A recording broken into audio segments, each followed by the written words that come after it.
What's up everyone, how are you all? Today we are back with another blazing Naruto story. What if Naruto is secretly in the bingo book? If you enjoy, then please like, share and do comments, and also check the description box to original creator of this beautiful creation. Naruto whined like a puppy. Kakashi-sensei, why is it so boring? Team 7's teacher had his nose stuck into his book, and ignored his students' complaints. He had lots of practicing blowing off guy, and this smaller, blonder, and equally unacknowledged student of his was significantly easier to ignore. Although, his voice was far more grating on the genius's ears. Naruto huffed and looked away like he didn't care if his sensei answered or not. It didn't matter to him what that washed-out pervert thought of him, or if he paid attention to him. No way. Kakashi smiled behind his mask, he was so easy to read. But it did matter, even if Naruto didn't acknowledge that feeling in him. Sensei, he moaned, his pitch rising an octave. The change in pitch certainly mattered to Kakashi. He hadn't heard an annoying dulcet voice that focused on receiving his attention since he had fangirls. The experienced shinobi spent a moment lamenting their lack now that they had developed into attractive women with sultry tones. He knew Icha was a mistake, but the option of getting rid of the fangirls attracted to his tragic past and stoicness was too appealing, at the time, to pass up. Sensei? Naruto whined, high in tone and drawn out. That had to stop. He idly meandered his right hand to his weapons pouch, seriously contemplating stabbing his student while carrying his novel with his left hand. He decided against it, the paperwork and Sandaime Sama's disapproval proving a big enough deterrent, and instead reached for his spare Icha novel and pulled it out. Here, he stated in a bland tone as he presented the novel to Naruto. Multitasking while reading is an important shinobi skill. Indeed it was. Most people left their guard down while reading anything, but Kakashi had trained his awareness to be at its peak, through Pavlovian conditioning, while reading. It will also keep you from being bored, he continued dismissively, bringing his right hand up to turn a page when his student took the book from his hand. Naruto stared skeptically at the porn. Did you really think I'm gonna buy that, Kakashi-sensei?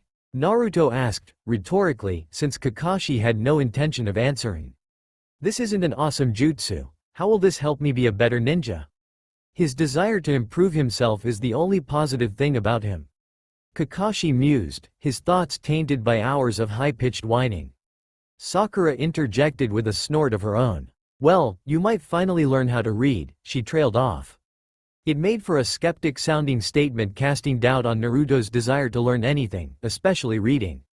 Hey, I can read just fine.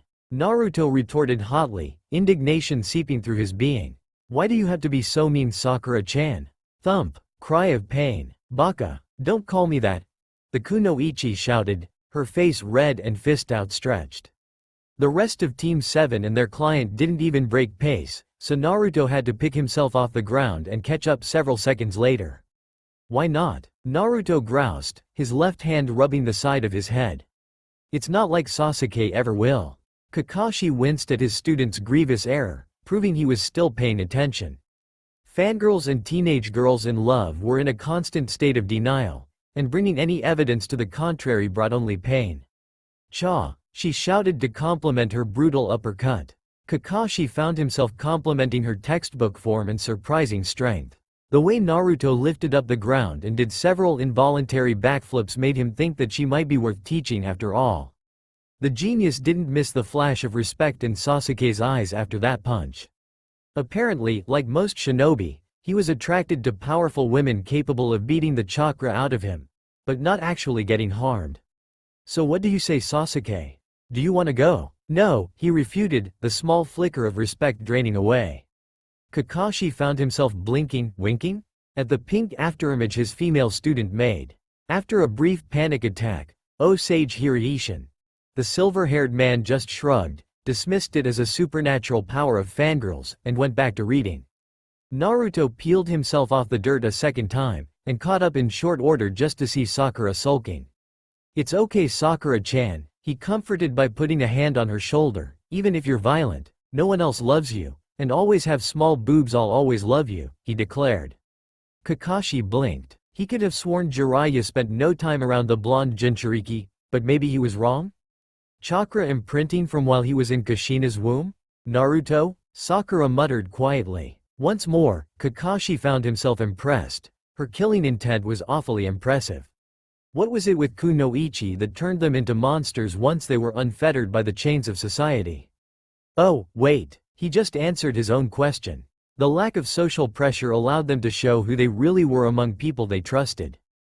Kakashi blinked. He held his Icha novel like one might hold a viper, by the neck and ready to squeeze. Obviously, Jiraiya had snuck in too much sappy romance, he was getting old, and it was affecting the way he thought. At this rate he might get married. Kakashi distracted himself from that horrible, terrible, and awfully awful, daunting train of thought. Sakura-chan, do you know where Naruto-chan is? He asked blandly. Just where would he be? His refined chakra senses were entirely incapable of sensing him. That was bad, because they reached nearly a mile out. Sakura flushed crimson all the way down to her neck in embarrassment. She pointed forward in lieu of an answer. In front of them was an orange speck intent on making impact with the horizon. If he focused chakra to his ears, Kakashi knew he could hear him. He didn't. Naruto's voice was not very pleasing. Good job, Sakura-chan, but if he lost my book you're paying for a new one, he replied, his response very mellow. Sakura probably thought he was going to punish her, or something equally silly. But sensei, she protested. Everyone would see me buy it and, her voice became noticeably quieter, they might think it was for me, and won't believe me when I say I'm getting it for you. I'm sure Sandame-sama will believe me when I inform him that it was, in fact, you who launched your teammate to the horizon. Kakashi retorted flatly. He would if the Hitaki clan head would tell them that Naruto pulled a Jiraiya.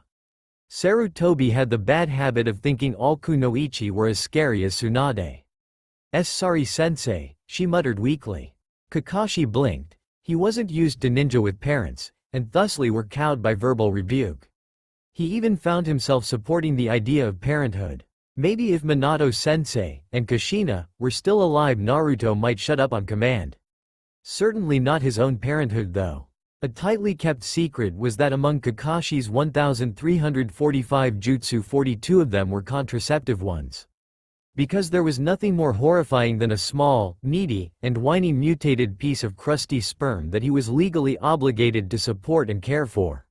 Watching over Naruto as an Anbu had absolutely nothing to do with his revulsion to children, not at all.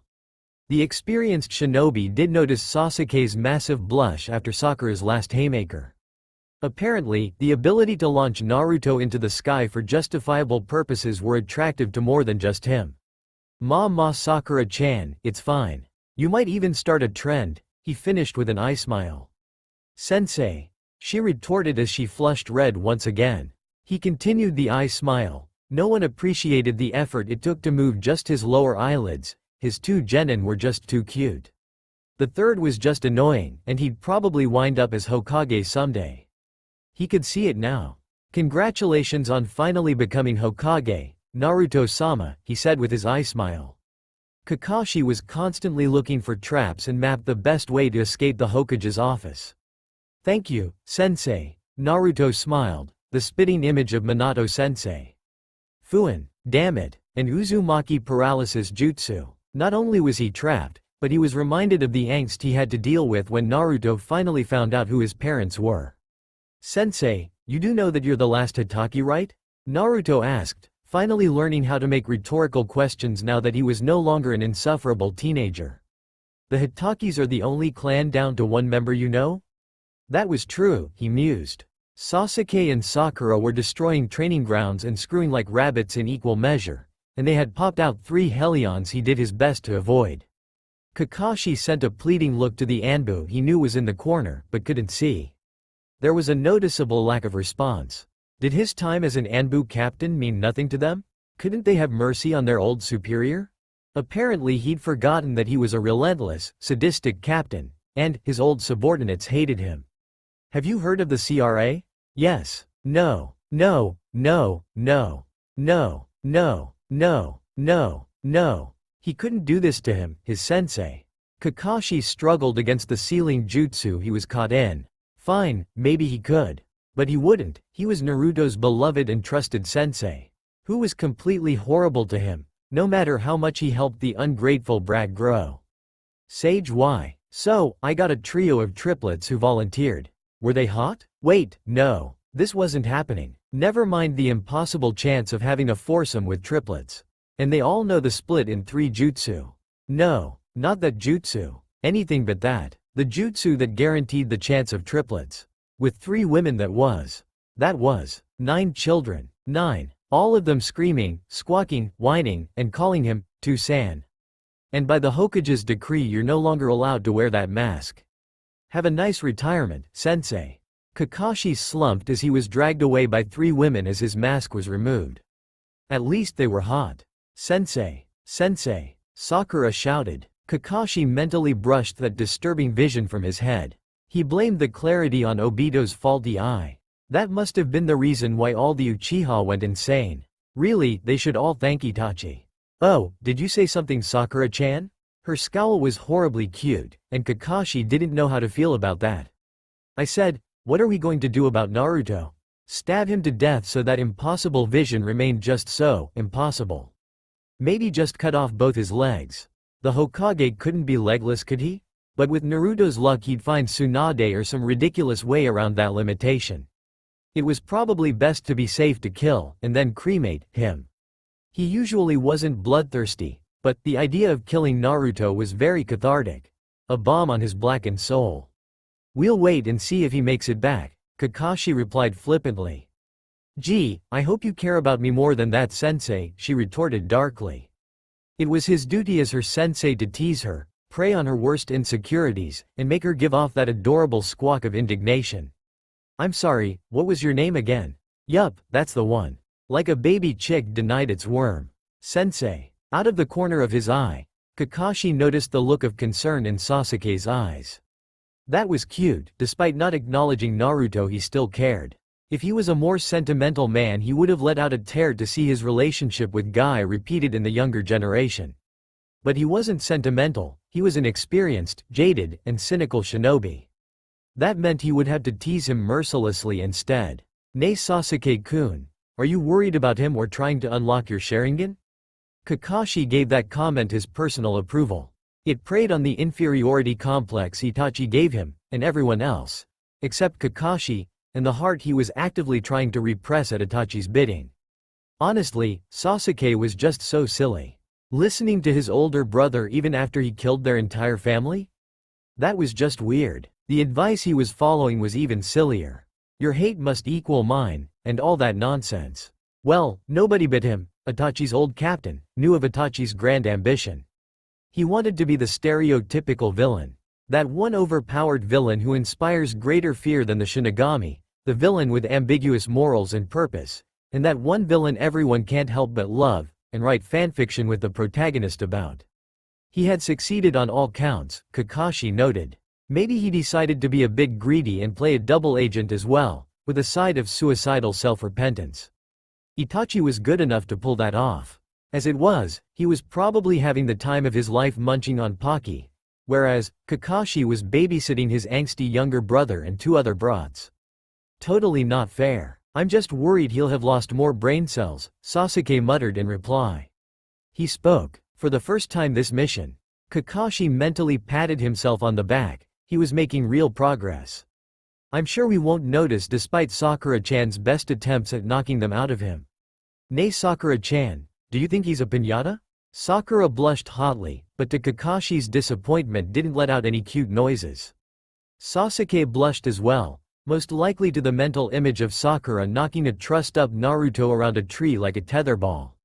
Well, that certainly was an erotic image. He would get his odd attraction to his genin student looked at, but he'd had worse mental conditions he hadn't gone in for. In retrospect, he probably should have gone to therapy. Right now, he should go to therapy. But he really didn't want to. Tazuna bemoaned the fact that he didn't bring enough alcohol. He was nowhere near drunk enough to deal with shinobi. Itachi was sitting in a room with some of the most terrifying S-rank nin since the formation of the hidden villages. The room was darkly lit with looming shadows, and the polished wooden table in front of them glowed from the fine finish of red oak. They were all wearing black cloaks with ominous red clouds on them, and sinister facial features were plastered on every member. The Akatsuki, Itachi's dream organization. Kakuzu, report on finances. Leader Sama stated, his voice cold and detached. As well as can be expected. We're constantly losing money to buy leads, but we also gain respectable amounts from the difficulty of missions, he replied. Leader Sama didn't even bother to nod. Sasori, what can you tell us about Orochimaru's recent actions? The Akatsuki did not take betrayal lightly. He has been bouncing between 3 locations: the Eastern Sea, the land of rice paddies, and Kusagakure. Nothing confirmed about his actions among the former 2. The latter, he has been known to pick up orphans from the streets. The trend among these children are rare bloodlines, presumably because Kusagakure's brothels are renowned. Questionable leads of Orochimaru spending time in Kirigakure have arisen, and require further investigation. The conflict in Water Country is optimal for picking up rare bloodlines and hiding, making these questionable leads probable. Leader Sama considered this information. Kisame, Sasori, you are partnered for the duration of this mission. Investigate these rumors. Report back in person 2 weeks at the latest. Kisame grunted. Sasori did not react. Leader Sama, Sasori spoke, voice dull and jaw clicking like a wind-up toy. Intelligence is limited the closer to High no Kuni. Jiraiya's intelligence network is immense, and limits information even in AIM itself. Itachi allowed a feeling of smugness to suffuse his being, just for a moment. Pain nodded, and the Uchiha knew the case was closed. Sasori and Leader Sama had numerous parallels. Both of them controlling false bodies, their logical manner of thought, and rebellious nature. Itachi snuck a stick of Pocky into his mouth with all of the stealth skills of an S-rank nin. The only one who noticed was Konan, with a glimmer of mirth in her eyes. The rest of her face remained impassive, and Itachi felt better knowing at least one other person was partially sane. Itachi swallowed, and broke the silence with his voice. The Kyuubi Jinchuriki is presumably on a Genin squad with Uchiha Sasuke, Akunoichi, and Sharingan Kakashi. Leader Sama tilted his head to look at Itachi face to face. Itachi slipped another Pocky into his mouth, a classic chocolate. Explain. Itachi swallowed once more, and he ignored Konan's incredulous look. Konoha places 1 academy team per graduation like so. Rookie and Kunoichi of the year, and the dead last. Konoha favors 2-to-1 ratios of male to female. My brother will have Hitaki Kakashi as his Junin sensei for obvious purposes. Hidan snorted, tired of being silent. So the Kyuubi fucker is the dead last. That is not something to complain about, Kakuzu stated. Indeed, Leader Sama stated, stopping the chatter that would start up shortly. Itachi, tell me about Hitaki Kakashi. Itachi swallowed once more, and ignored Konan's open jaw just barely visible above the collar of her cloak. Kakashi is dangerous. Officially he is an A- ranked nin, but that is because he lacks firepower in his jutsu. I have little doubt he could assassinate the majority of this room and be in Konoha by daybreak. It was nighttime. All secret meetings with an evil organization had to be done by the light of the moon. It would be just tacky otherwise. Itachi was immensely glad this was a professional organization who knew how to be evil. It would be disappointing if Itachi's first evil organization was his second one. You would assess. Itachi took 3 sticks of Pocky at once. He was feeling greedy. Hitaki's covert threat level the same as Jiraiya's? Leader Sama asked to clarify. There was a noticeable pause as Itachi chewed his Pocky stealthily with chakra through the tenketsu in his mouth. He swallowed and ignored Konan's facepalm as he replied. Yes, that was considerably scary to the rest of the room. Jiraiya had knowledge in senjutsu, ninjutsu, and stealth that would allow him to wipe through much of the Akatsuki with ease. He was considerably less frightening to face head-on. That didn't say much though.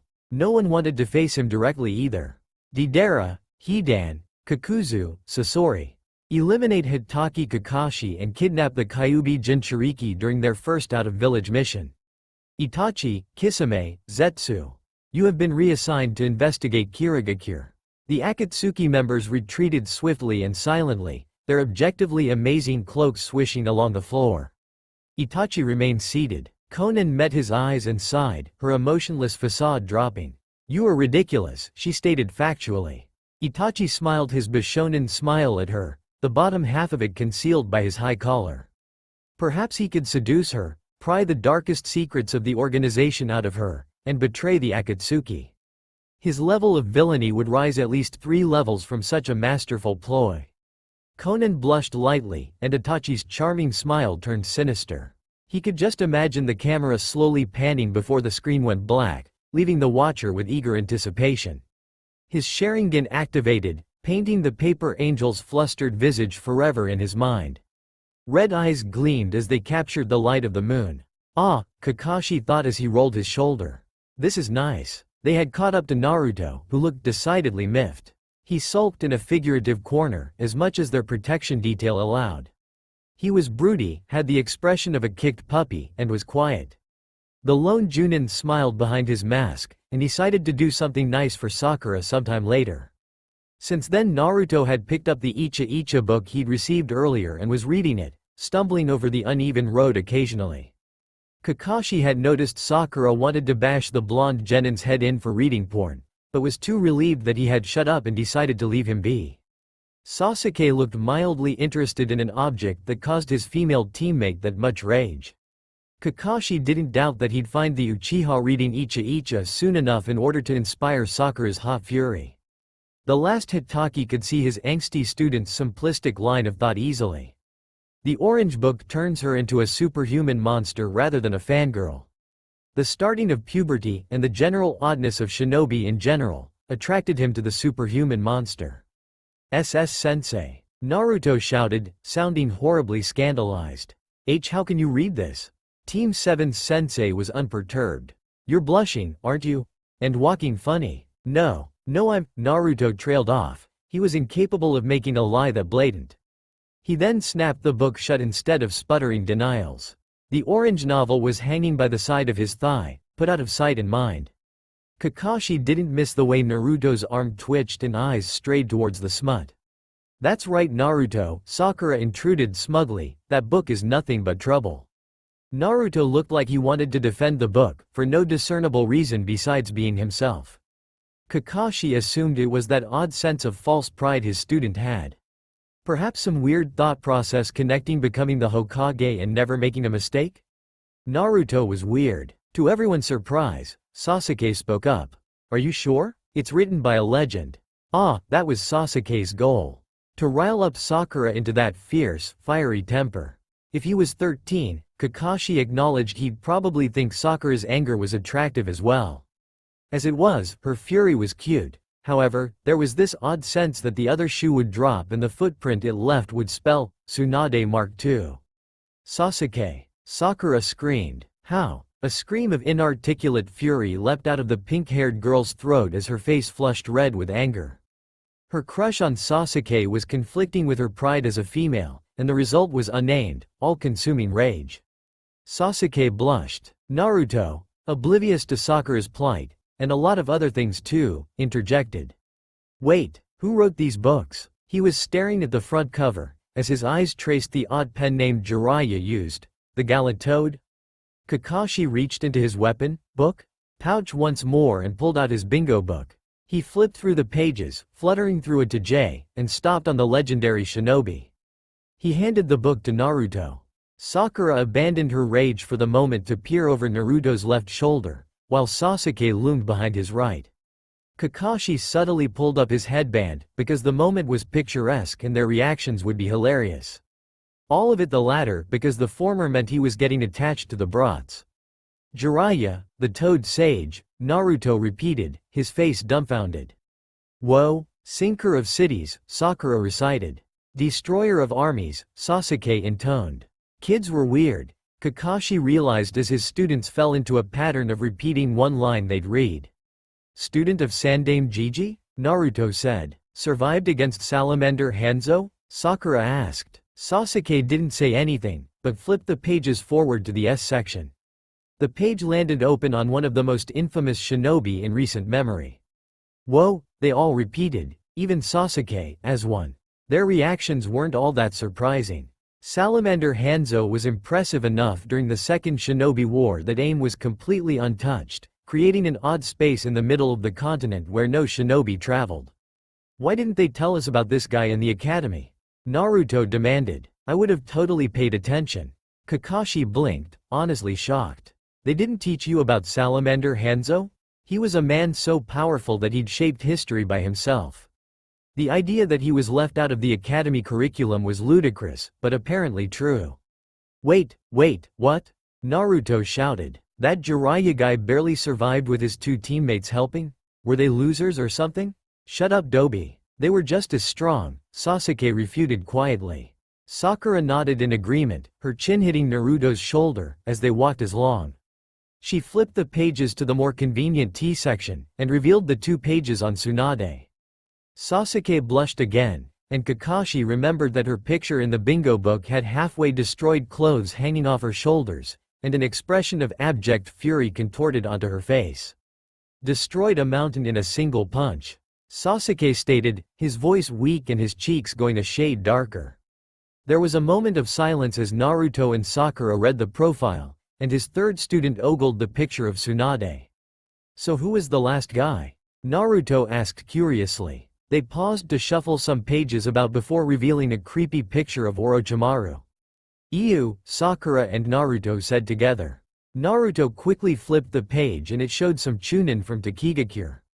That guy was seriously freaky, he muttered. Sakura flipped the page back to the snake Sannin. Freaky, but powerful. Don't forget a traitor to Konoha as well. Kakashi chimed in, his voice too chipper to be anything but mocking. His students didn't even peel their eyes from the book, Kakashi pouted.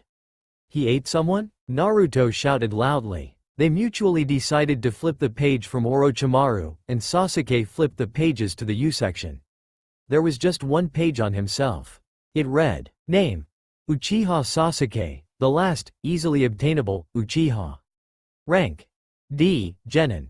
Affiliation: Konoha. Bounty: 200 million Iwa alive, 200,200,000 Kumo alive. Rumored 1 billion sound alive. Skills: Academy graduate, basic 3 jutsu, low-ranked fire jutsu, high genin level taijutsu, interceptor fist. Notable accomplishments: kills, none. Notes: hasn't unlocked Kekkei Genkai, Sharingan, worthless dead. Breeding age: approach with caution. Junin Sensei Hitaki Kakashi, see profile.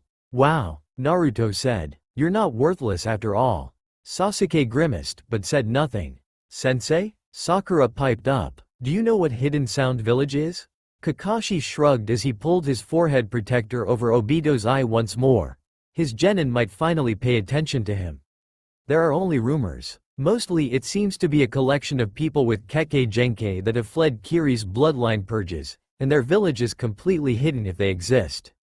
The daimyos have no records of giving missions to these people, so logically they don't exist because there's no money. Most people assume the billion ryo they offer is false. Still, there's so many rumors that it's best to assume it exists. Like hell he was telling his students that Orochimaru was running the village. He hadn't even told Sandaime-sama, much less 3 genin. Besides, they were creeped out enough by his photo, if they knew Orochimaru was legitimately offering 1 billion ryo for Sasuke. Well, anyone would be creeped out if Orochimaru had that much an interest in them. So if they do exist, they'd want Sasuke because he's an Uchiha? Sakura asked. That sounds about right, Kakashi shrugged. Whoa, Naruto muttered. Apparently he had flipped the page to the next entry, Uchiha Itachi. Name: Uchiha Itachi, the Bloody Kinslayer. Rank: S, missing nin. Affiliation: formerly Konoha. Bounty: 500 million, plus 1 Sharingan, Konoha dead or alive. Rumored, 1 billion sound alive. Skills: mastery of Shuriken Jutsu, Kenjutsu, Uchiha clan with hints of Hitaki clan styles, and Taijutsu, Interceptor Fist, up to S rank Fire Jutsu, up to A rank Lightning Jutsu, up to B rank Water Jutsu, up to A rank Wind Jutsu, up to B rank Earth Jutsu, Shadow Clone Jutsu, Great Clone Explosion Jutsu, Sharingan Enhanced Mastery of Genjutsu, Raven Summoning Contract, Flight, and Perfect Acting Ability. Notable accomplishments: kills. Massacred all but 1 Uchiha, Uchiha Sasuke. See Bingo Book issue 273 for more details. Eliminated Iwa's 4th Bomber Corps. See issue 268. And earliest Sharingan awakening since Uchiha Madara. See issue 7. Notes. Run away with extreme prejudice. Rumored to be a UAL. Naruto flipped between the 2 pages with interest. That's the guy your ambition is to kill? Naruto asked. Kakashi-sensei? What's the difference between a D rank and an S rank? Well, Kakashi began, moving one lazy eye to rest on Sasuke before sliding back to Naruto. Ranks are decided by the ability to take out shinobi of a lower rank with ease. For example, a C-ranked nin would be able to defeat you 3 without issue. So the difference between a D-ranked ninja and an S-ranked is the ability to defeat elite Junin without issue. Sakura completed. Exactly, Kakashi said, punctuating his confirmation with an eye smile. That's a big gap, Sakura stated, her eyes flickering over Naruto's head to Sasuke. Exactly, Kakashi confirmed. Once Sasuke-kun can defeat me without issue, then he could face Itachi. Sasuke, trembling with poorly contained fury, nodded. You're welcome to try anytime we're not on a mission, Sasuke-kun.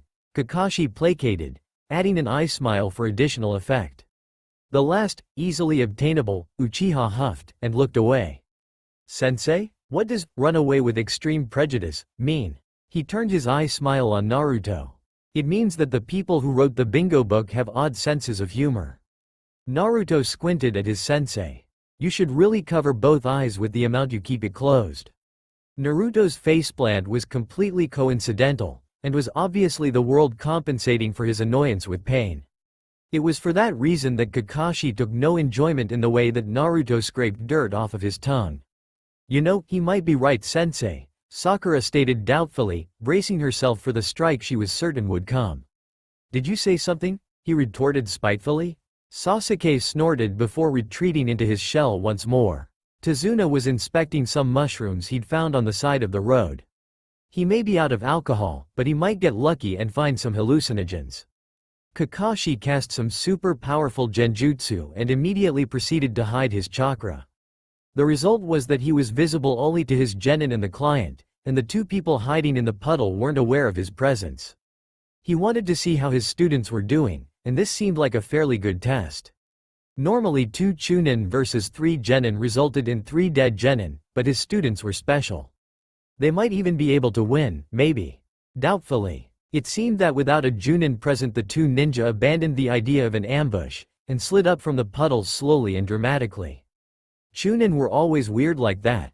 The habit was beaten out of them before they could become junin.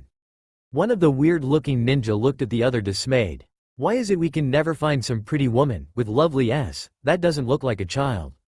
Killing intent crackled through the air. The other shinobi nodded in agreement. I know. It's like we've been hit by a lowly curse or something. This one even has pink hair. And a freakishly large forehead, the first added. And a freakishly large forehead, number 2 agreed.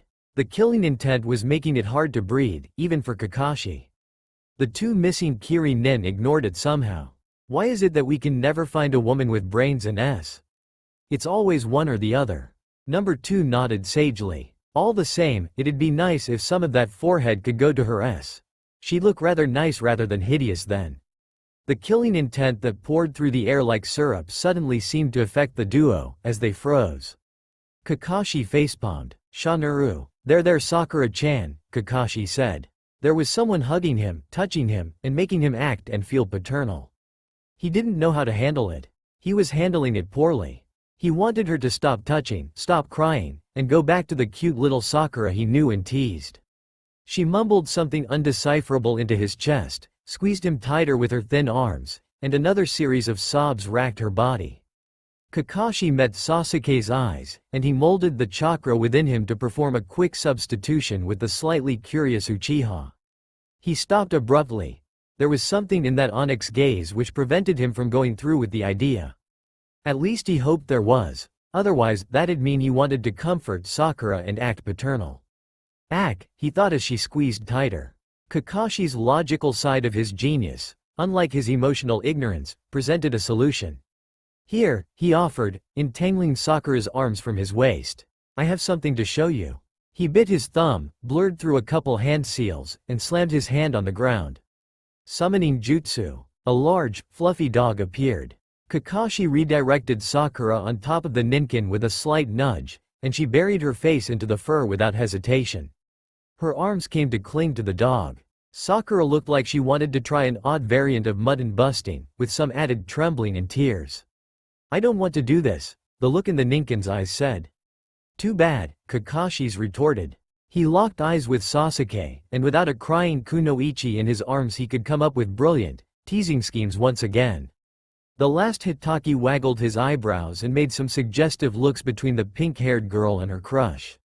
Sasuke hesitated, but Sakura's earlier actions impressed him enough to go through with it. "Sakura, why are crying?" Well, that wasn't going to win him any points. Well, maybe it would. Kakashi didn't know. All of his experience with women all pertained to seducing them. Sakura lifted a teary face from the dog's fur. "I killed 2 people, she shouted before immediately becoming more demure. "I killed 2 people. That's our job," Sasuke stated. "You heard what they said as well. You were protecting yourself and our client. But they killed people too," she bawled. "How does this make me any better than them?" Kakashi took everything nice he said about parents back. Instilling a love for all people was a non-functional idea in the shinobi world. Maybe Naruto would prank her parents if he requested it. Your intent was to protect. Theirs was to kill. Sakura gasped once in a silent sob before replying. "But I didn't want to protect. I wanted to hurt them, I wanted them to shut up, and I wanted them gone." Sasuke blushed at the image of a blood-covered Sakura before regaining his wits. "We'll deal with that next time, but this time you did the right thing." Kakashi wanted to gag at that idealist placation, but decided that a functional Sakura who didn't touch him and cry was the better option. "Thank you, Sasuke-kun," she said with a tear-stained smile before burying her face into fur once more. "This Ninken is so fluffy," she said with a muffled voice. "Please get her off," the summon's eyes pleaded. "Ah, no," Kakashi's replied.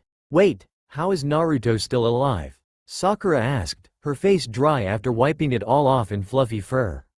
Sasuke froze. That was a good question, and once Kakashi couldn't answer any of it truthfully. Oh well, he was always a good liar. Kakashi's eyes smiled at them. It always made for a good distraction. "Haven't you always wondered why Naruto was in a class with clan heirs and, well, a girl with rich parents?" Sakura's and Sasuke's eyes met before returning their attention to their sensei. "No. He has a rare Kekkei Genkei, and from what we figure out it gives him lots of chakra and a stronger body than anyone else." So if he had been anyone else? Sakura trailed off, looking guilty again. "Ma, it would have been fine. You didn't have enough chakra or control to do that when you were younger," the last Hitaki dismissed with a wave of his hand. "Where is he anyways?" Sakura asked, her voice returning to her. It was probably just because she was distracted rather than her moving past her guilt. It was good enough for the moment. "Questioning his attraction to you?" Kakashi replied. "Washing himself off? Who knows?" Kakashi walked off, leaving the 2 lovebirds to themselves. He had a stretch of road to clean. Liquidized chunin were unsurprisingly quite messy. Tazuna was chugging some sake at the speed of a man in a desert. He was so lucky the Junin had some sealed with him. But still, he thought she was the harmless one. "Nay Naruto-chan, are you alright?" Blue. Those lustrous, azure agates stopped further teasing in his throat. Those were not Naruto's eyes. Those were the eyes of the Hokage hidden beneath him. They only showed when Naruto was completely honest with himself and others in equal measures. "Sensei, why do we kill?" That voice wasn't the whiny voice of an unnoticed child. Kakashi hadn't heard a voice that unguarded and sincere ever. He spent a moment lamenting the fact that it wasn't his voice all the time. "You've heard it said before, that shinobi are tools, right?" Kakashi asked. "Yeah, Mizuki said something like that sometimes. So does Iruka-sensei. Well, it's kind of true. But, it's also wrong." Piercing eyes bored into his lone eye. "What do you mean, sensei?" Well, let's use this kunai as an example," Kakashi said, pulling a kunai out of his weapon pouch. In a flash of motion, the kunai was buried into a squirrel on a nearby tree. "Sensei?" Naruto asked. He wasn't indignant or demanding an answer in a way which would give attention. He trusted that his sensei wouldn't ignore him and had a purpose. Sage, he could hurt and damage Naruto so badly by just walking away without another word. The blonde Jinchuriki would reach his own conclusion with the words already spoken. All of his words were internalized and accepted with the way he was now. Naruto was vulnerable. He was so very easy to hurt right now. How did the squirrel die, Naruto-chan? A curious expression crossed the blonde's face as he dutifully answered. You killed it, sensei.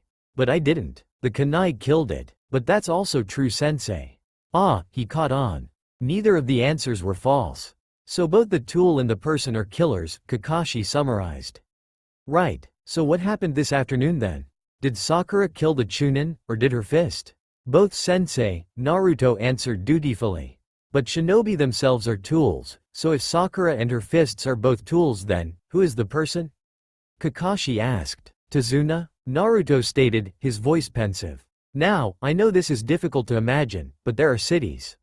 Huge cities that are 10 times, 100 times the size of Konoha, all without shinobi. All of those cities combine, and they're so much bigger than Konoha.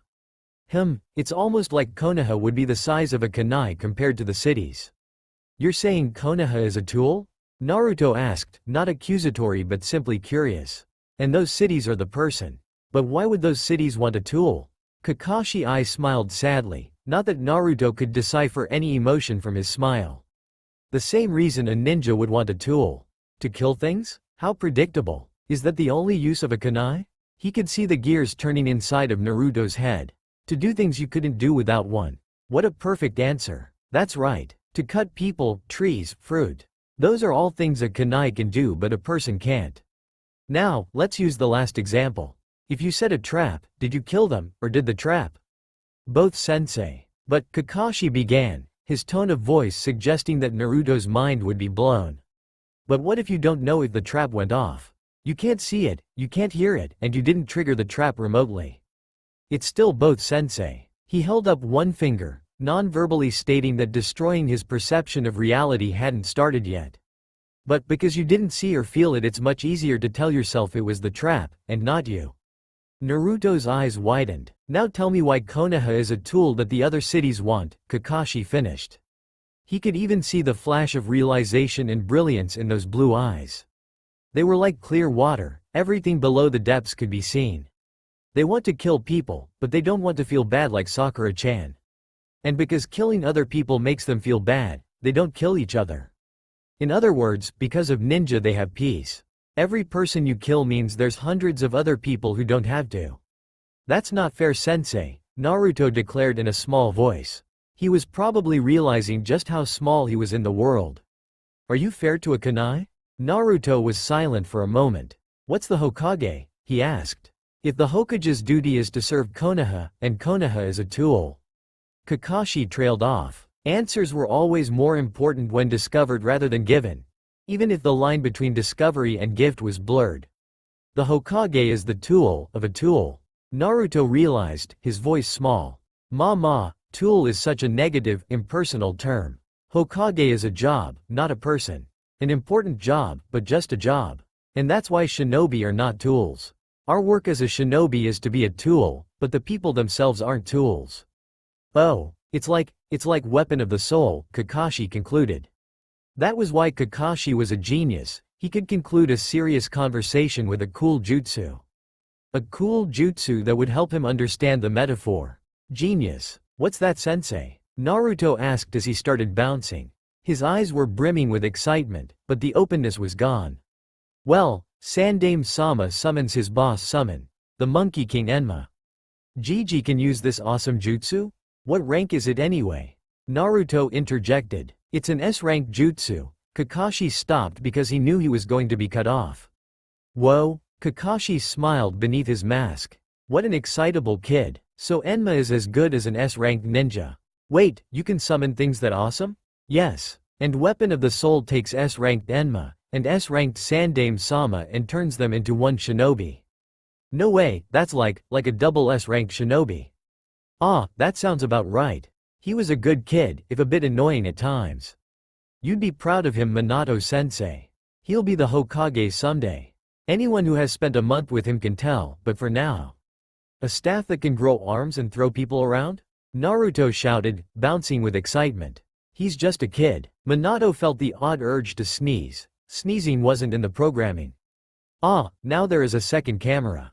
Hello. Clearly his impulse to sneeze was just that silly anime superstition, and a mediocre fanfiction author was making light of that. Minato focused on his fight once more, and ended it with one decisive blow of his sword. Beyond the fourth wall he could hear the complaint that had arisen. Man, he's so broken. Why doesn't he just get nerfed? In a previous life, the same one actually, he was known as Wave Wind, and had hated Kumo with a passion before that. Now he was rather fond of Kumo, it was a good name. Ah, have fun Author-kun.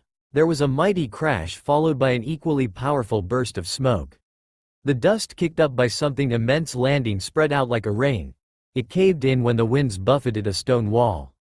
The wall shone like a bulwark, and the kanji inscribed on it was arguably stronger, Iwagakure. Two men dropped from the back of a toad and landed gracefully. It was only natural for shinobi of their caliber. Their hair flowed with the wind, competing with the other in a contest for spikiness.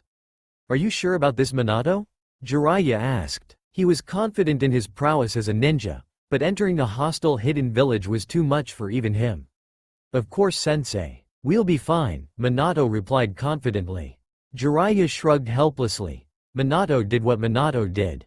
What did worry him was the poorly concealed rage that leaked from his student. Typically, his acting skills were beyond reproach. Right now though, small bursts of killing intent leaked from him sporadically. They were powerful enough to freeze even him, the mighty Jiraiya, in his tracks. Do we have to walk through the front door? Jiraiya pleaded, despite having hashed out this detail from atop a toad. Minato didn't answer, he was already most of the way through their front gate. Imperiously, he strolled past the gate guards like they didn't exist. Shit, it's the Hokage. What are we going to do? One of them asked to the other. I'll send a message to Sandaime-sama, he has to. He was abruptly silenced. Both of the gate guards passed out from the small burst of fury that blasted out from his student. They fell to the ground in a heap, collapsed haphazardly atop the other. Jiraiya tentatively followed his student inside Iwagakure, taking courage from his confidence. Because he was all for revenge, but going this far for Obito and Rin was a little bit too much. He just hoped Kiri wasn't next on the list. Minato had already gathered a crowd from his entry. They congregated around him like water filling a basin. However, at 10 meters there was a circle. It was formed perfectly, and Jiraiya quashed the urge to see exactly how uniform it was. The Yondaime Hokage continued walking forward unceasing. The crowd parted like the waters of the Red Sea, held aloft and straining to look higher in order to catch a glimpse of the Hokage. His robes curled gracefully in the wind, and the silence was so palpable it could be tasted, despite the crowd. The crowd stopped splitting at 3 individuals, but they did form a ring around them like it was a schoolyard fight. A petty childhood squabble between some of the most powerful men alive. Jinchuriki of 5, Han. Jinchuriki of 4, Roshi. The Nidaime Tsuchikage, Mu. 3s ranked shinobi. The Sandaime Tsuchikage, the ruling one, was somewhere presumably. As it was, the Nidaime Tsuchikage was immensely old. Perhaps sensei would be like him in 15 years? Jiraiya knew this was a bad idea, and restrained himself from muttering, "I told you so," to Minato. 2 Jinchuriki and 2 cages was such an awful idea that he wanted to hightail it out of there with Hiroishin immediately.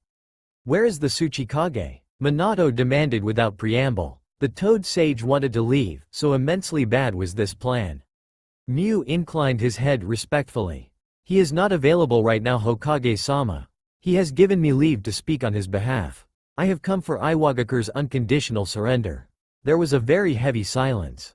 Geez, Minato, show some tact. I'm sorry? Even the unflappable and unfailingly polite Nidaime was shocked silent by the Yondaime's brazen declaration. I have come for Iwagakure's unconditional surrender. Mu seemed prepared to reply this time. I'm afraid that won't be possible. My apologies, Hokage-sama. Minato mechanically nodded his head. Then we are at war? It seems so, the Nidaime Tsuchikage concurred. So it has come to my second point. I will take Iwagakure's unconditional surrender immediately. Geez, Minato, have mercy on my heart. What on earth was his student doing? I see. Mu flipped through hand seals at a blinding pace. He was clearly following Shinobi Rule number 7. Always be the aggressor. A blast of molecular disassembly burst from the Nidaime's palms. Han and Roshi prepared for their own follow-up jutsu. The crowd around them stirred restless. Move Minato. Jiraiya wanted to shout, but was too shell-shocked to do so. Having the Hiraishin was no excuse for letting such a lethal jutsu to get that close to him. He mentally berated his student's dramatics before his eyes were drawn to his student's yellow hair as it shifted slightly with a wisp of sound. In a moment, the world shifted. There was a noticeable pause, lack of motion, and lack of lethal dust release. The crowd around them, and the three shinobi in front of them, all collapsed. Blood spouting from their necks as one. Perhaps that was just him, the gallant Toad Sage, being dramatic. It was only about half of the crowd. Minato spun on his heel and strode out of Iwagakure, robes still billowing like a curtain swayed by the breeze. Minato, what? Jiraiya asked as he stumbled forward to keep pace with his student. The Yondaime Hokage turned to his sensei with an easy smile. And you thought I couldn't do it, sensei? I even got my unconditional surrender too. What? I'm Minato, just what happened? Jiraiya never thought Minato's normally reassuring smile had ever looked so demonic. Despite what apparently had happened, the Yondaime Hokage didn't have a fleck of blood on him. What should I tell everyone? Bridges are always dramatic, right, sensei? Naruto was an idiot, but even he could learn. He was certain that if he spoke up regarding his boredom, something awful would happen to him. Sensei had gotten this malicious glint in his eye shortly after gifting him with a heap of porn. Sakura was even more swift to knock his lights out, somehow, and Sasuke. Somehow the bastard had mellowed out. He didn't even want to know how. That was a lie. He was simply quite assured with the knowledge that if he spoke, he might wake floating down a river with several kunai embedded into his chest. If he woke up at all. But looking at the scenery had gotten boring again. His teammates were being quiet, and Tazuna was even more drunk than he was before. Were they supposed to protect him from injuries sustained from falling on an escort mission? He was stumbling and hiccuping more than he was walking. Whatever. Naruto looked at the trees, which looked the same as Konoha. He looked at the dirt road, which looked the same as the past few days. Finally, he looked at Sakura, but her glare promised immediate retribution if he continued.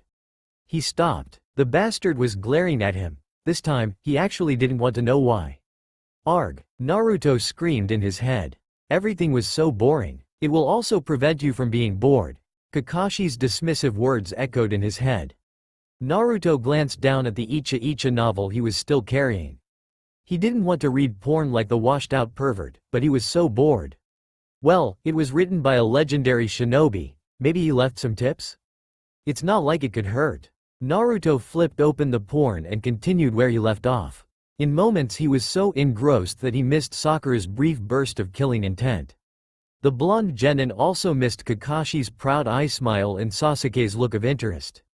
Team 7 continued walking in silence. Presumably, their destination was close. The fog got heavier with each step. It whispered and glided up their legs like smoke rising from a chimney.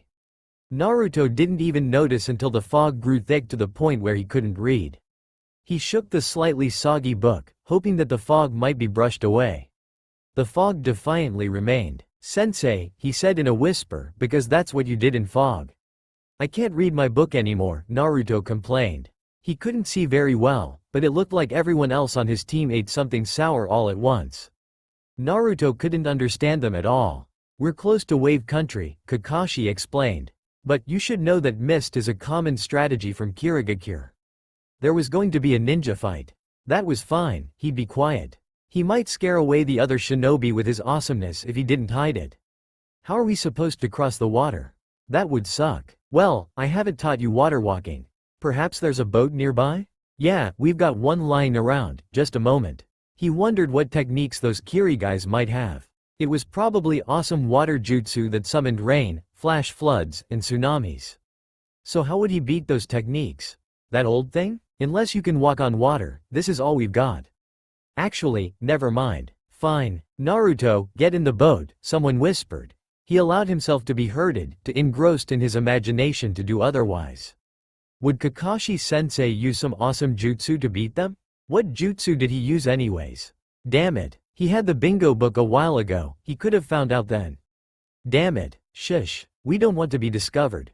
Fine. All he knew was Kakashi could use Henge, Kawarimi, and that one stupid leaf secret taijutsu. That wasn't any way to fight powerful shinobi.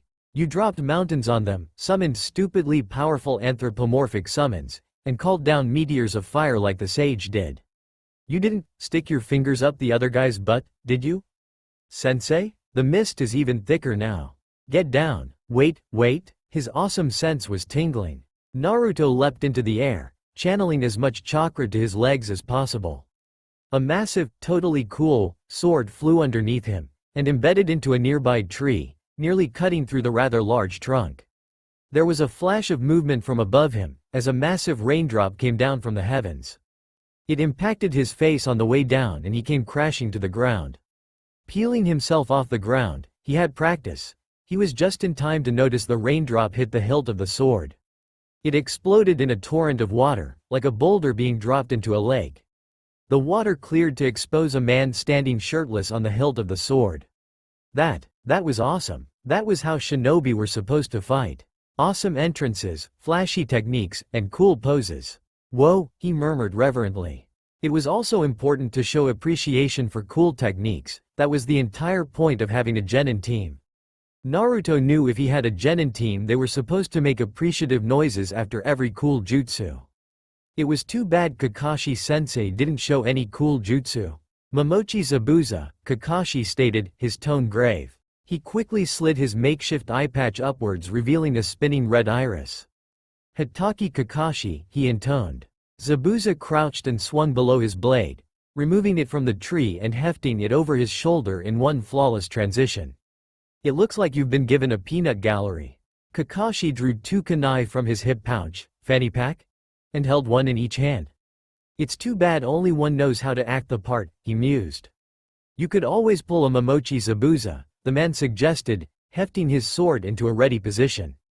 Tempting, at times. With a flash of motion both shinobi disappeared and reappeared.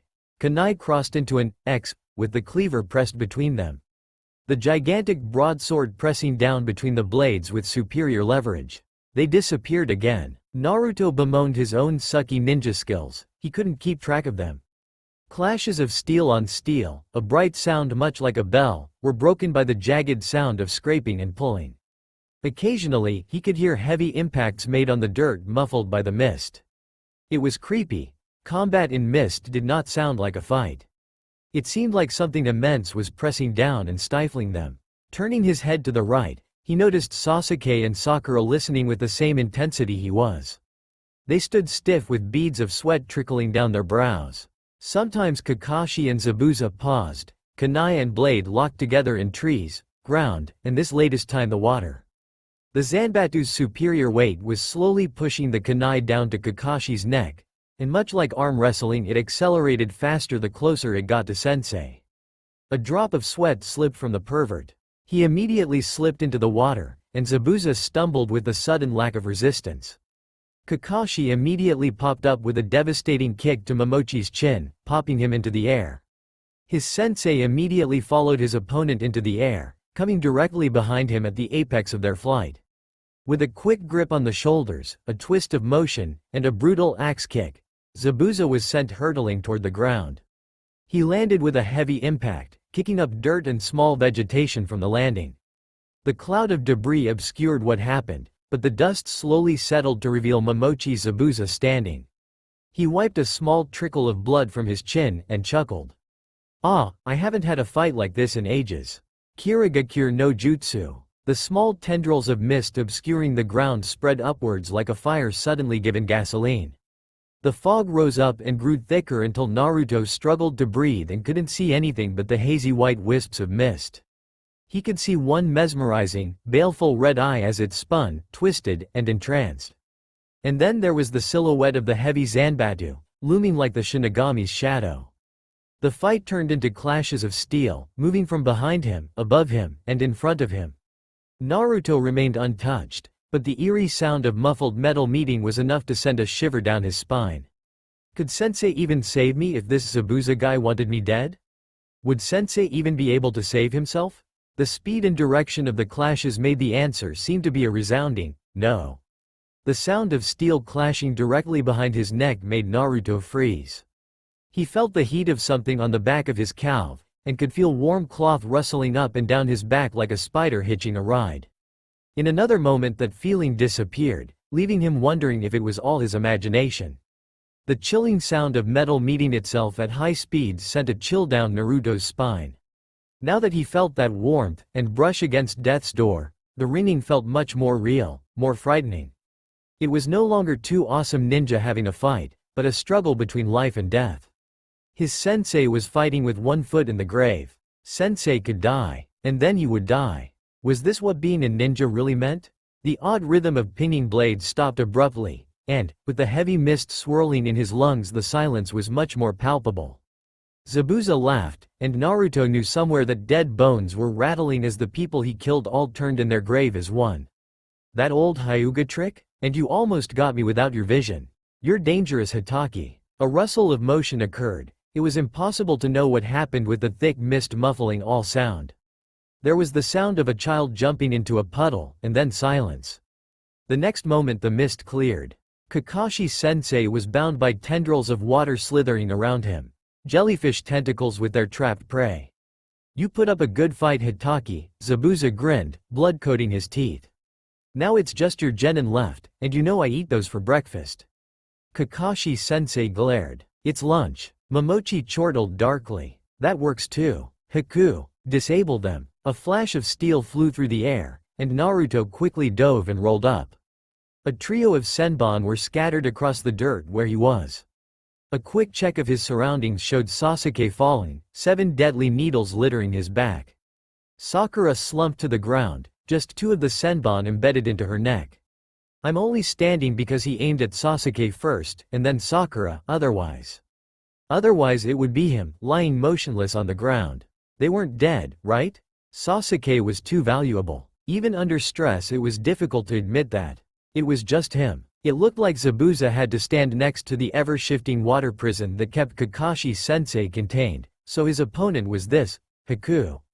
He had dark-colored clothing just slightly taller than him, with a mask with an intimidating visage pasted onto it.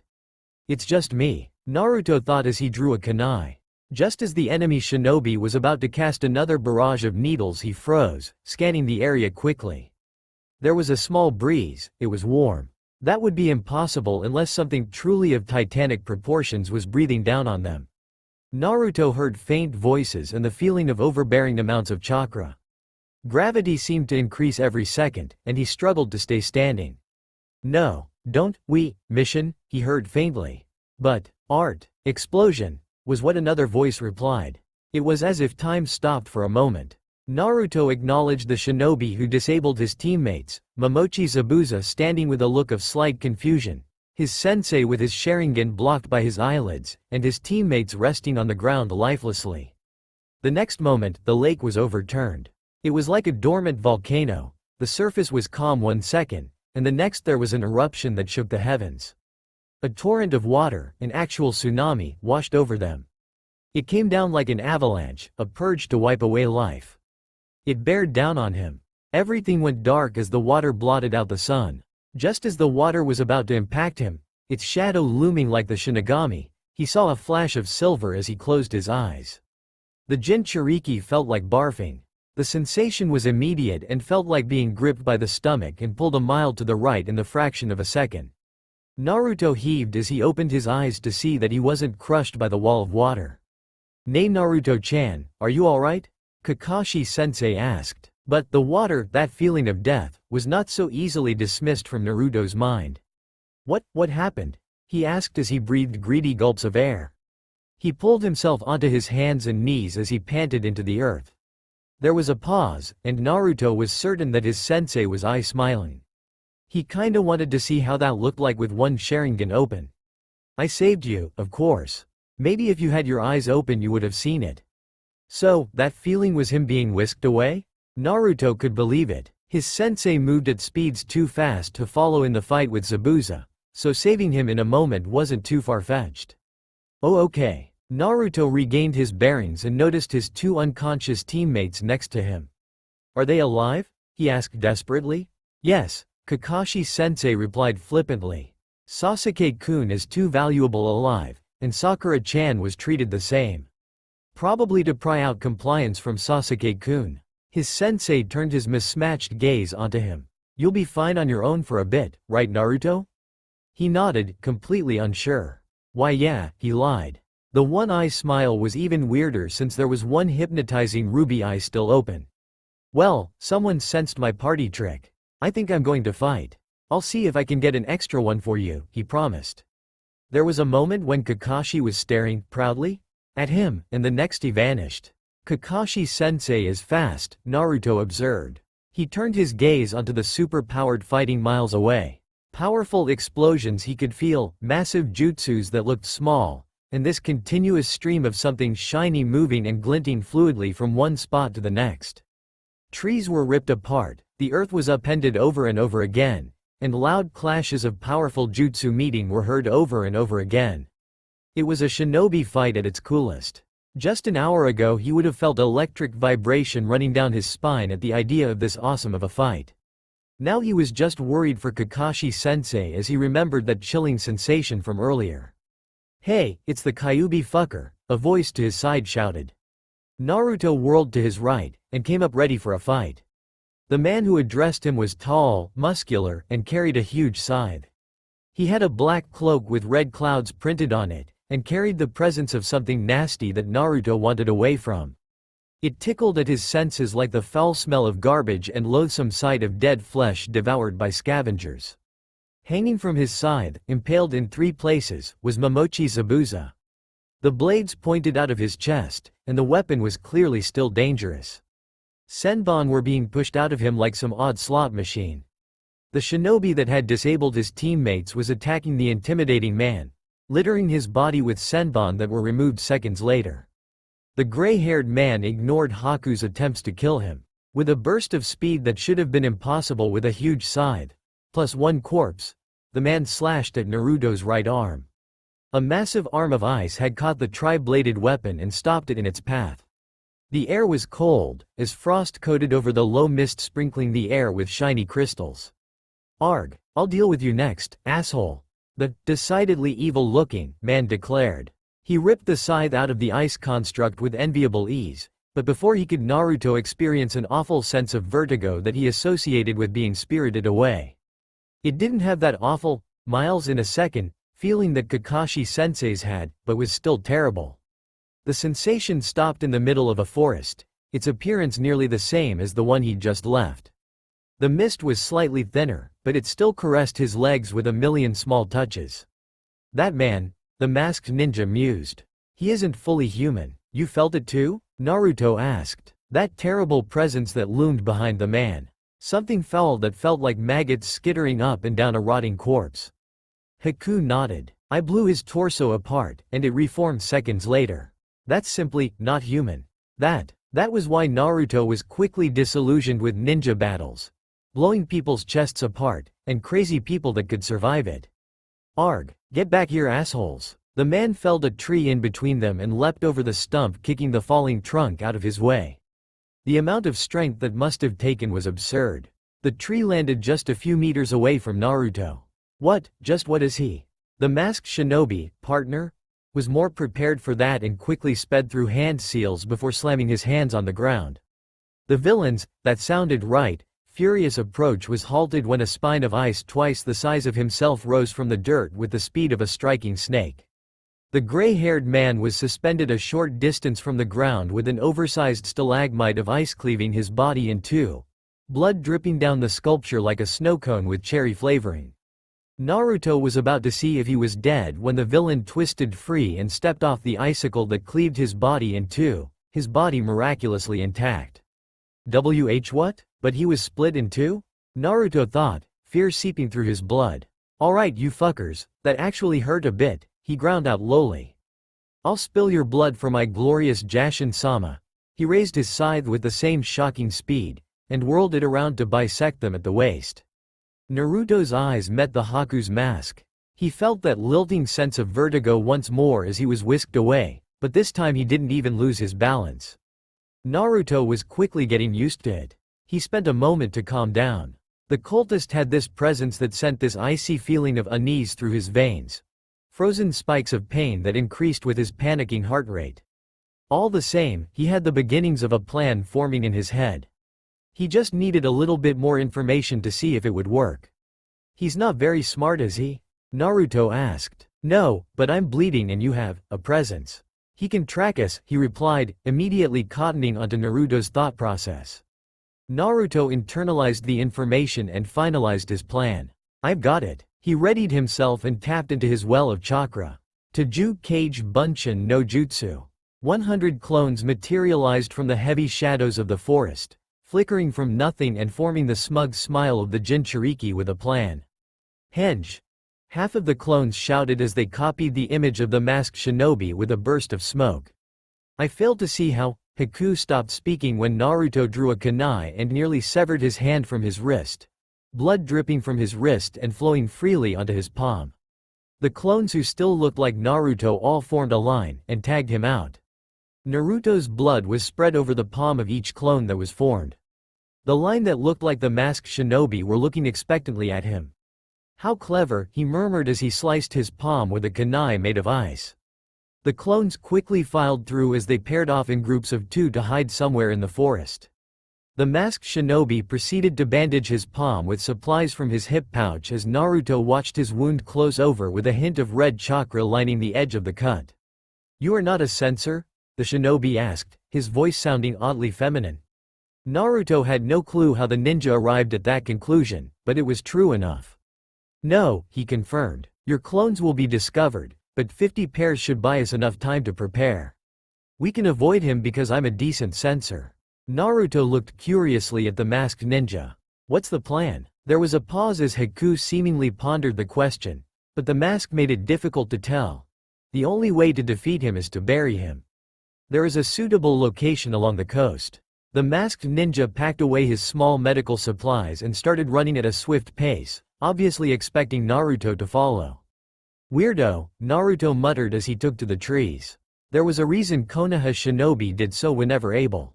All the same, it took a brutal pace to follow his swift partner. Perhaps, Kakashi mused, taking on 3 S-rank shinobi was a mistake. He idly dodged a conflagration of flames that came from Kakuzu, and threw a kunai with lightning laced into it into an explosive construct. A burst of lightning flowed into scraps of iron from his fingers, that disrupted the flow of chakra enough for him to reposition himself into a location where he couldn't be buried without friendly fire. That was behind Deidara. Hiding behind a puppet of the Sandame case cage would be counterproductive. Kakuzu was the expert on friendly fire, killing several prior partners. And Deidara was the least dangerous of the 3 to a single shinobi. Kakashi also wanted him dead the most, because as an individual he was the greatest threat to Konoha. Kakuzu let out a burst of lightning at Kakashi, and because he was behind the Iwa missing nin, Deidara had to throw out some clay to stop himself from getting paralyzed. A huge explosion rocked the area with the power of a magnitude 7 earthquake released in a moment.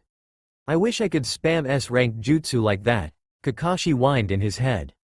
A little-known fact was that most ninja never truly grew out of their awesome jutsu phase that Naruto was currently in. They just hid it better. S-rank ninja, he thought with a snort. Sasori was now channeling his own lightning chakra into the sand to prevent a loss of control.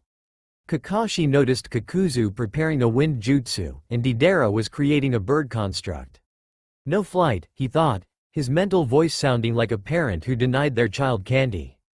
"Itachi is bad enough." He lobbed a kunai at the former bomb corps member, and the ninja deflected it with his own kunai, shooting Kakashi a look that screamed, "What were you hoping to accomplish?" Trapped between the case cage's iron flex and Kakuzu's overpowered jutsu, he locked onto the chakra in the kunai. He jumped, contorting his body mid-air into an odd position with the kunai clasped between his palms. He looked like a diver ready to make impact with the water. He molded the chakra to match the seal in his foot. Deidara shuddered from the sudden intrusion of a kunai where his heart was as his internal organs were lethally repositioned. With one last gasp he started to fall over as his control over his construct failed, his chakra fading from the world. Deidara shuddered from the sudden intrusion of a kunai where his heart was as his internal organs were lethally repositioned.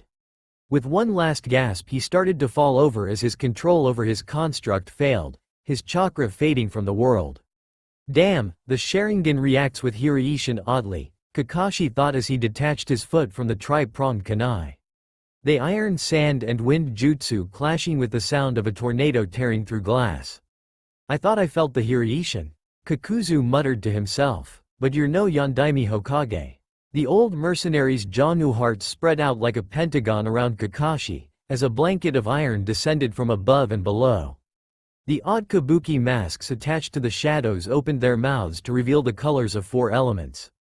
5's rank jutsu spat from the hearts and Kakuzu as one, and Sasori's technique descended upon him like a clamp. From this position it was impossible to Kawarimi or Sunshin. It was an impressive trap, and he had only one way out. To mold all 5 elements through his chakra system at once, how impressive. Kakashi mused, utterly unconcerned. Well, he has had years of practice. The last Hitaki molded his chakra to match the lock the Hiraishin presented, and focused on the seal he planted up Naruto's butt. No doubt his silly student thought he performed 1,000 years of death for shits and giggles. Nope, he put a seal in the one place no one could look. Genius. And then he was gone. Naruto crouched on the ground next to Haku. He was tired, but wasn't going to show it under any circumstance. Much less to a potential enemy. The waves slowly lapped at the shore idyllically, the tide low. The long, slope-less beach continued from there, with lazy grains of sand shifting in the wind, until a massive pillar of sandstone jutted out. From there it looked like an hourglass showing how the tide cut and reformed the soft rock. The upper shelf jutted out impossibly far, untouched by even the largest of waves. Their plan was to lure the cultist underneath the slab of stone and collapse the shelf of sandstone on top of him. Their only problem was luring him underneath the plateau, as Haku assured Naruto that he had a jutsu strong enough to crack the shelf. "I've got it," Naruto shouted as an idea popped into his head.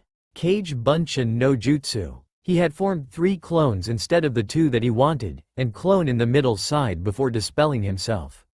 "I don't understand how this will work," Haku confessed. "It's genius," Naruto confirmed with a sagely nod of his head. "Only you will wipe blood on the clone, and since it'll be different than the rest of the groups he'll be fooled." In a puff of smoke one of the clones took on Haku's form, and his masked accomplice proceeded to carefully apply his blood to where injuries corresponded on his real body. After wiping a thin trail of blood on the clone's palm, Zabuza's accomplice carefully rebandaged his palm. "Alright, let's get into position." Naruto directed his clones underneath the cliff. The shadow of the spire was small in the morning sun. He followed his partner around to the side where they could climb up. Naruto looked up and blinked.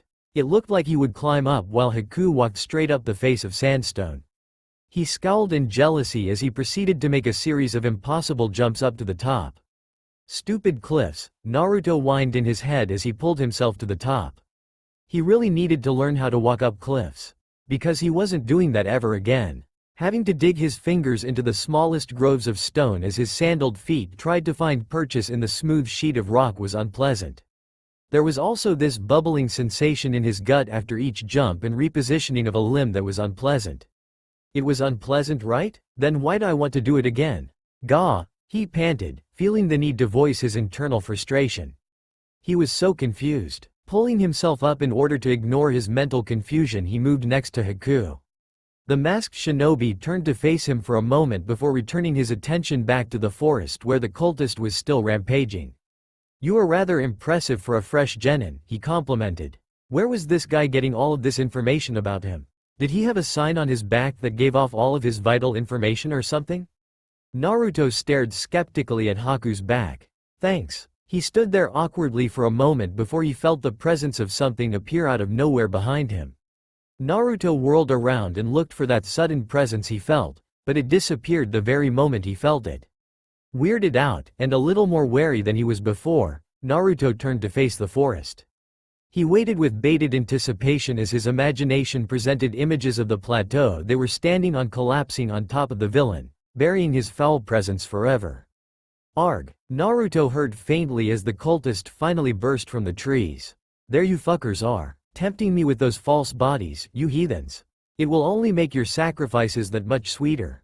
He rushed underneath the cliff to murder 2 of Naruto's clones as Haku turned to him. "By the way, I'm a girl." "Who wah?" Naruto shouted in surprise. His surprise was ignored as Haku blurred through hand seals faster than Naruto could identify before slamming his palms onto the sandstone structure. Frost poured from the pores in the rocks before the sound of gravel being walked on reverberated through the sky. A massive sheet of ice bisected the cliff in front of Naruto from the rest of the sandstone structure. There was a stagnant moment where nothing changed, and the very next gravity had taken hold of the boulder as it dropped, scraping against the plane of ice.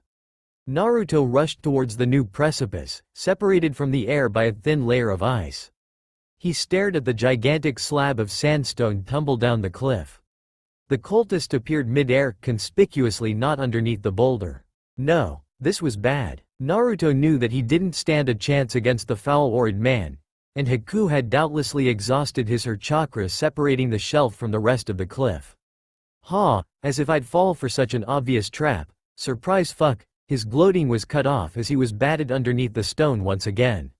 What just happened? Because one moment the cultist was free and jumping out from underneath their trap, and the next he was flying underneath the boulder. It was like someone had hit him ridiculously hard and fast, and then disappeared. Complaining, Naruto knew, should be the last thing on his mind.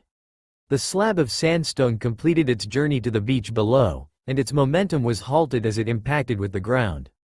The sand surged underneath the weight of the boulder. It sprayed like water flying away from a falling whale. The only sound was the ebb of the waves and the gritty rain and rustle of sand. I guess we got him, Naruto stated as he turned back to Haku. The form of his partner lay unmoving on the stone, breathing shallowly. The mask had fallen to the side to reveal a very feminine face without blood or color. Haku? Naruto shouted as what he saw sank in. No, it's going to be fine. He had heard of people dying from chakra exhaustion, but this was. No. He liked Haku, she didn't deserve to die. She had just passed out like chakra exhaustion usually did. There was no way Haku put her life into that last jutsu. Naruto unwillingly looked to the side as he examined the scope of that last jutsu. Maybe Haku was really dying. He didn't know why he was crying, but against all logic he had liked Haku. They had bonded together over getting chased down by an insane cultist, right? Wait, I'm crying? Naruto couldn't remember the last time he had cried. It didn't help chase away loneliness. He turned his attention back to the pale and unmoving form of Haku. It seemed for just a moment that she had regained that spark of life in her eyes. Zabuza-sama, I've avenged you. I even buried you too. She muttered weakly. Damn it, no. Why would she give her life up just because that scary Zabuza guy was dead? Did he mean that much to her? The light that she had regained momentarily faded as quickly as it had came. A fleeting moment of lucidity in order to confirm her purpose complete. Would she have lived if Naruto had lied and said they failed? Would she have the willpower to carry on? He didn't know the answer to that. Naruto didn't know much about Haku at all. But for some reason the idea that she was dead for such an empty purpose made him feel ill. He looked at her face as she let out a withering sigh that sounded oddly content. She was so young and pretty. Haku shouldn't have died like that when there was so much purpose left in her life. Haku she had. Naruto turned away, unwilling to stand around her lifeless form anymore. He scaled down the cliff quickly, carrying none of the thrill it held earlier. The boulder she had dropped was halfway submerged in sand, and it was so still Naruto could have imagined it sat there for decades unmoving. The lack of foul language and presence finally convinced him that Haku had completed her purpose. She had her revenge. The cultist was buried. Something bright lying on the sand attracted Naruto's attention. He walked to it, crouched down, and picked it up. It was a long strand of white hair. Perhaps Sensei's gray hair was black and white hairs mixed together? It burst into a small cloud of smoke the moment Naruto pinched it a little too hard. A clone? Naruto, Kakashi-sensei called. The blonde turned to stare at the form of his sensei with his two teammates tossed haphazardly over his right shoulder. Let's go home. This mission is a failure. One moment Naruto was standing on a beach at the place where Haku had died, waves lapping at the shore. The next he was staring at Konoha's walls, the kanji for fire gleaming red. Sasori, Kakuzu called. The puppeteer whirled to face him with a flurry of creaking wood and clicking gears. The blank eyes bored into his. I'm going into wave. Rumors say Gato is here in person. A few billion Ryo should make leader Sama more tolerant of failure. There was no external reaction of the unnaturally still puppet, but Kakuzu knew the marionnetter understood. He walked away silently, smiling as he imagined the quivering form of Gato and the money he'd give should he value his life. Then, he'd kill the now poor man just because he could. Sasori refocused his efforts with frightening intensity, fiddling with gears and mechanisms.